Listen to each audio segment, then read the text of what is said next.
तो आज हम BHDL 137 का हिंदी भाषा संप्रेषण कौशल का पूरा सिलेबस पढ़ने वाले हैं, जो कि पेपर में पूरा का पूरा इसी में से ही आएगा।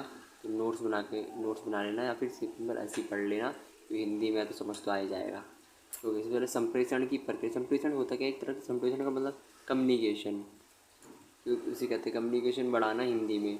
संप्रेषण की प्रक्रिया क्या होती है कि ऐसी प्रक्रिया जिसमें हम विचारों, भावनाओं और जानकारी को एक व्यक्ति से दूसरे व्यक्ति तक पहुंचाया जाता है, यह उसे संप्रेषण कहते हैं। जैसे मान लो कोई दो इंसान है, वो एक व्यक्ति दूसरे व्यक्ति से बात कर रहा है, मतलब एक तरह की अपनी भावना पहुंचा रहा है, अपने विचार दे रहा है, तो उसे संप्रेषण कहते हैं। तो और ये प्रक्रिया विभिन्न चरणों में होती है। ये चरण मतलब प्रोसेस। अब क्या होता है इसका प्रोसेस देखो। तो पहले विचारों का निर्माण। सबसे पहले पहला पर्सन जो है विचार सोचता है, क्या विचार बताने, फिर वो इनकोडिंग करता है, इस उस विचार को इस तरह से बदलता है कि सामने वाला पर्सन समझ सके। फिर संदेश का प्रसारण, मतलब किस चीज़ से भेजता है, मोबाइल के थ्रू भेज रहा है या सामने से भेज रहा है तो वैसे भेजता है। फिर आ गया डिकोडिंग। तो डिकोडिंग मतलब जब वो भेजता है उसके पास, तो दूसरा पर्सन उसे डिकोडिंग करता है कि जो इसने भेजा है मेरी तरफ, अब ये इसको अपने हिसाब से वो समझता है। फिर प्रतिक्रिया, वो प्रतिक्रिया उसमें देता है। प्रतिक्रिया का मूल्यांकन पता चलता है कि क्या उसने पॉजिटिवली लिया है और नेगेटिव लिया है, क्या क्या क्या क्या मानना है उसका इस बात पे। तो पूरी संप्रेषण की प्रक्रिया होती है, प्रोसेस होती है। ठीक है। अब संप्रेषण के प्रकार कितने होता है? पहला होता है मौखिक संचार। मौखिक संचार मतलब जो मुंह के द्वारा बातें की जाती है उसे मौखिक संचार कहते हैं। अशाब्दिक संचार होता है, मतलब कोई भी मतलब बात ना करना, सीधा कुछ इशारे कर देना, उसको अशाब्दिक संचार कहते हैं। लिखित संचार। लिखित संचार होता है जो लिख कर होता है, जब टीचर ब्लैक बोर्ड में लिख कर पढ़ाते हैं तो लिखित संचार कहते हैं। ठीक है। 3 प्रकार होते हैं संप्रेषण के। लिखित भाषा के कार्य। जो लिखित भाषा है, जो लिखता है, उसके क्या क्या कार्य होते हैं? तो होता है सूचना का भंडारण और प्रसारण, मतलब सूचना का भंडारण करना, बहुत सारी सूचना एक ही जगह में लिखना। विचारों को स्पष्ट और सटीक अभिव्यक्ति, इस तरह से लिखना कि विचारों को एकदम स्पष्ट तरीके से समझ आए। साहित्यिक रचनाओं का निर्माण, एकदम साहित्यिक तरीके से लिखना, अच्छे से लिखना, अपनी बोली से नहीं लिखना, एकदम साहित्यिक तरीके से जैसे कि लिखा जाए वैसा लिखना। और औपचारिक संचार, ऐसा संचार जो एकदम ठीक तरीके से लिखा जाए, टीचर के द्वारा पढ़ाया जा रहा हो, किसी कंपनी में लिखा जा रहा हो, उसे वो औपचारिक संचार होता है। ठीक है। तो ये लिखित भाषा के कार्य होते हैं। अब भाषा का उपयोग क्या क्या किया जाता है? विचारों और भावनाओं की अभिव्यक्ति। अगर कुछ विचार बोलने हो, अपनी भावनाएं पहुंचानी हो, तो उसका भाषा का उपयोग किया जाता है। संचार, कोई बातचीत करनी हो तो उसका होता है। शिक्षा। शिक्षा में इसका उपयोग किया जाता है कि साहित्यिक रचनाओं का निर्माण, साहित्यिक रचनाओं में भी इसका उपयोग किया जाता है। तो हाव भाव के प्रकार क्या होता है? हाव भाव प्रकार से पहले होता है संचार। संचार के द्वारा हाव भाव पहुँचाना, जोर देना। हमें जब भी हम आपको हाव भाव दे तो हमें थोड़ा जोर देना चाहिए। भावनाओं को व्यक्त करना, अपनी भावनाओं को पूरी तरह से उसमें व्यक्त करना चाहिए। सामाजिक संकेत, सामाजिक संकेतों का उपयोग करना चाहिए। संबंधों को मजबूत करना, संबंधों को, ये हाव भाव की अगर आप यूज़ करते हैं तो संबंधों को भी मजबूत करता है। हाव भाव के प्रकार कितने होते हैं? पहला होता है चेहरे के भाव। अब चेहरे के भाव से हम पता कर सकते हैं कि क्या बोलना चाहता है व्यक्ति। शरीर की भाषा, शरीर की थोड़ी बहुत भाषा से भी हम पता कर सकते हैं। आवाज़ का स्वर, मान लो कोई आवाज़ है, उसकी आवाज़ अगर तेज़ है तो पता चल रहा है कि हाँ वो कुछ डांट वाट के बात कर रहा है। कोई आराम से कर रहा है तो पोलाइटली, तो उसके अंदर रिस्पेक्ट से बात कर रहा है, तो आवाज़ के स्वर से भी हम हाव भाव का प्रकार पता कर सकते हैं। संवाद के प्रकार क्या होते हैं? संवाद की पहला होता है मौखिक संवाद, बातचीत करती है। अशाब्दिक संवाद, बिना बातचीत के ही आपको इशारों से बताना। लिखित संवाद, लिखकर बातचीत पहुंचाना। औपचारिक संवाद, अच्छे तरीके से लिखना। अनौपचारिक संवाद, अपनी भाषा में लिखना। एक तरफा संवाद, एक ही तरफ से बातचीत होना, दूसरी तरफ से कोई प्रतिक्रिया ना आना, उसे एक तरफा संवाद कहते हैं। द्विपक्षीय संवाद मतलब दोनों तरफ से बातचीत होना। व्यक्तिगत संवाद, व्यक्तियों के द्वारा ये बातचीत होना। तो संवाद के प्रकार होते हैं। अब पत्रों के प्रकार का उनको जो बताया था, औपचारिक पत्र, जो कि हम इंग्लिश में फॉर्मल लेटर लिखते हैं, जो आपके स्कूलों में, यहाँ पे स्कूलों में, ऑफिसों में, यहाँ पे चलता है, वो औपचारिक पत्र होता है। अनौपचारिक पत्रों के जो आप दोस्तों को भेजते हैं, अपने फ्रेंड फैमिली को, अनौपचारिक हो गया। व्यक्तिगत पत्र, व्यक्तिगत द्वारा किसी व्यक्ति को भेजा जा रहा है। व्यावसायिक पत्र में आपका ऑफिस पत्र आ गया। ठीक है। सरकारी पत्र आ गया, जो सरकार को भेजते हैं आप।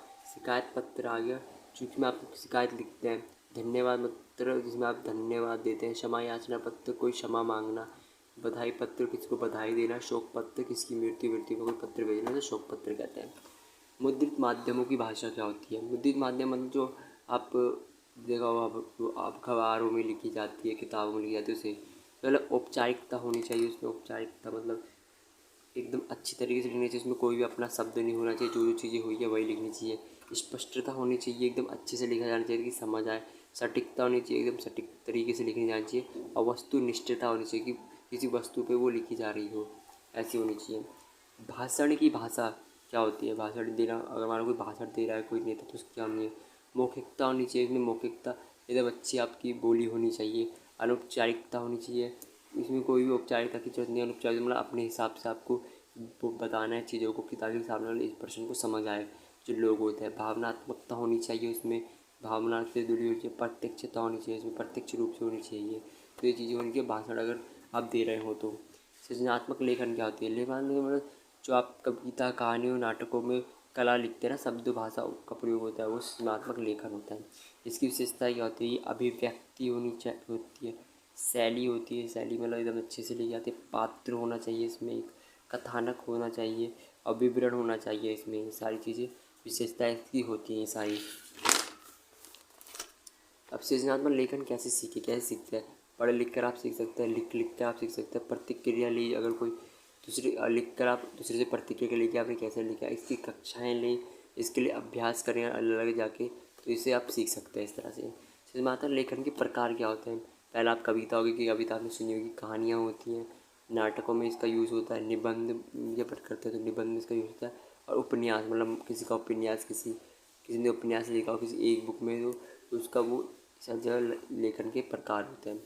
अब बोलचाल की भाषा का लिम्यकान क्या होता है? लिम्यकान मतलब बोलचाल की भाषा को हमने लिखित भाषा में बदलना, इसको हम बोलचाल की भाषा का लिम्यकान कहते हैं। ठीक है, इसके प्रमुख तरीके क्या होते हैं? एक होता है ध्वन्यात्मक लिम्यकान में ध्वनि के द्वारा आप सुनते हैं और फिर उसे लिखते हैं। ठीक है, व्यवहारिक लिम्यकान किसी व्यवहारिक रूप से बोला गया लिम्यकान होता है, फिर उसे लिम्यकान लिखित भाषा में लिखते हैं। सरलीकृत लिम्यकान मतलब सरल रूप से आप कुछ लिखते हैं, उसे कहते हैं। आंगिक भाषा कैसे? आंगिक भाषा मतलब बॉडी लैंग्वेज आपकी कैसी होनी चाहिए? बॉडी लैंग्वेज में संवाद कला में बातचीत आपको एकदम अच्छे से करनी चाहिए, एकदम सीधा खड़ा होना चाहिए, तो उसे आंगिक भाषा कहते हैं। ठीक है, महत्वपूर्ण क्या लेके आए इसमें? सबसे पहले इसमें आपको सुनना चाहिए अच्छे से कि सामने वाला पर्सन क्या बोल रहा है, आराम से पहले सुने। तो उसके बाद उसकी प्रतिक्रिया देनी चाहिए, मतलब फिर बोलना चाहिए हमें कि हमें क्या क्या बोलना है। ठीक है, फिर शरीर की भाषा, अब जिस तरह की भाषा हम का उपयोग कर रहे हैं उस तरह से शरीर का हमें दिखाना है। जैसे हम किसी बड़े से बात करें तो एकदम पोलाइटली बात कर रहे हैं, तो उसमें शरीर की एकदम अच्छे से दिखा रहे हैं, सीधा खड़ा रहना है। सहानुभूति, सामने पर्सन से सहानुभूति लेते रहिए वक्त वक्त में कि वो हमारी बातों में इंटरेस्ट दे भी रहा है या नहीं। और सम्मान, सम्मान करते रहिए उसके सामने से, ताकि ये सारी हो जाए। सारे महत्वपूर्ण पहलू हैं किसके? आंगिक भाषा के। अब समाचार लेखन क्या होता है? ऐसी कला जिसमें वर्तमान घटनाओं के बारे में जानकारी को लेख लिखा हो। समाचार लेखन में जो समाचार पत्र नहीं होते लिखा हो, उसमें जो घटनाओं के बारे में जानकारी लिखी होती है उसे समाचार लेखन कहते हैं। अब इसकी विशेषताएं क्या होती है? ये तथ्यात्मकता हुआ होता है, एकदम जो घटित हुआ हो जो चीज़ उसी के बारे में लिखा होता है। इसमें निष्पक्षता होती है, एकदम निष्पक्ष रूप से लिखा होता है, जो चीज़ हुई थी अपनी भाषा में कुछ नहीं लिखा होता। स्पष्टता होती है कि स्पष्ट कर रहा होता है सामने पर्सन की क्या क्या चीज़ें हुई हैं। संक्षिप्तता होनी चाहिए, संक्षिप्तता होती है इसमें। और आकर्षकता होती है, आकर्षक मतलब सामने वाला पर्सन इसमें आकर्षण लेगी, हाँ भाई कुछ चीज़ हुई है तगड़ी, तो वो देखे ये चीज़। ठीक है, तो देखो यही था ये चैप्टर, इसके थोड़ा बहुत नोट्स बना लेना और समझ लेना, आप आराम से इसमें पास हो जाओगे।